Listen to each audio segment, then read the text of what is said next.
Anthem. I've been back and forth on this game since taking part in the closed beta in January, then the VIP demo, then, most recently, the open demo. Hello again, I am Blunty, and I have just pre-ordered Anthem. That's right, those of you who saw my video about cancelling my pre-order, I've now reversed that decision. So how are you feeling about it, by the way? Did the demo satisfy you or turn you off? Go ahead and slap a comment in the down below area, and on your way past you may as well check to make sure that sub and bell button are both triggered. In today's YouTube world, I gotta ask, at least sometimes. Sigh. So, after each beta and demo experience, there was one commonality in my reaction, that of rather enjoying the mechanics of the gameplay. The movement mechanics on the ground, in the air, and perhaps to a lesser extent through the water, were all very fluid and instinctive. It was fun to fly around and jet about in this game. There was a satisfying physicality and weight to it. The combat too felt good. Many of the weapons and combinations of loadouts I tried felt similarly physical and weighty, and the sound design lent to it quite a lot, for the most part. There were some guns that sounded kind of less than spectacular. You know the ones. Name them in the down below.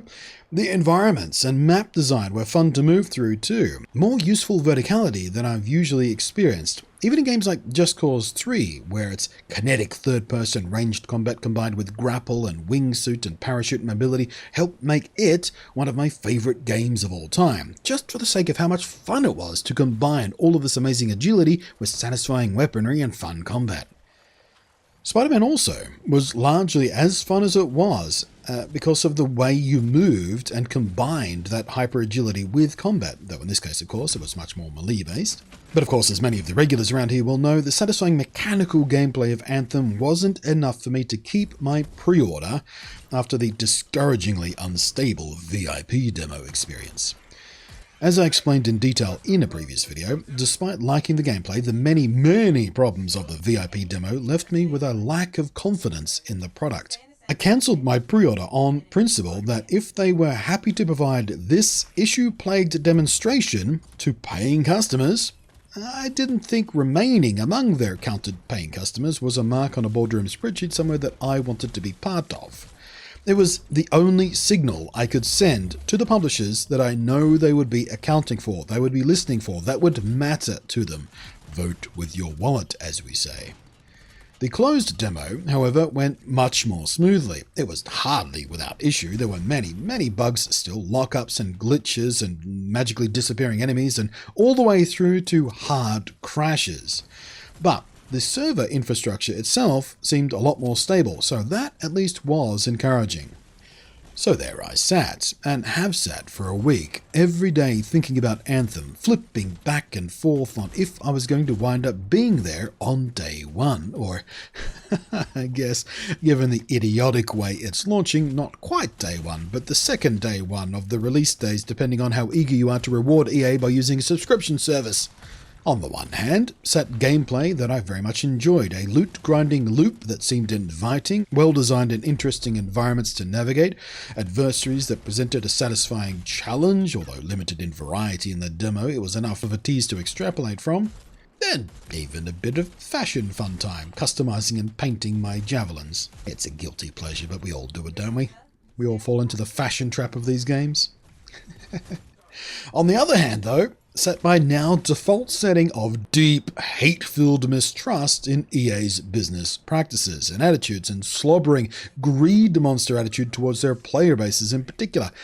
Sitting next to that was my worry that at launch the game would still remain frustratingly bug-riddled and unstable, but the developers, including the lead producer Ben Irving, have been very active and communicative with the community since those demos, and they seem to be saying many of the right things. They seem to understand what the community of potential players is asking and wanting from them.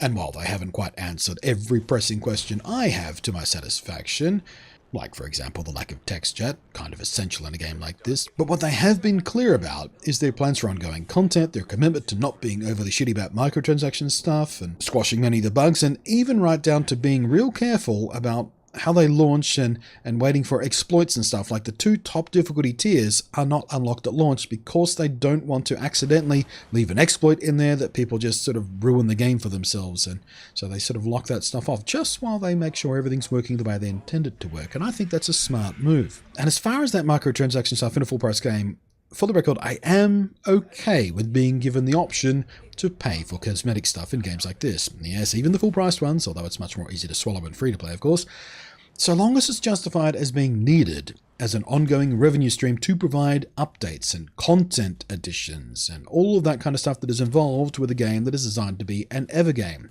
You can't expect a game like this to last for years if everyone playing it only pays once. It doesn't make any financial sense. It doesn't make any business sense.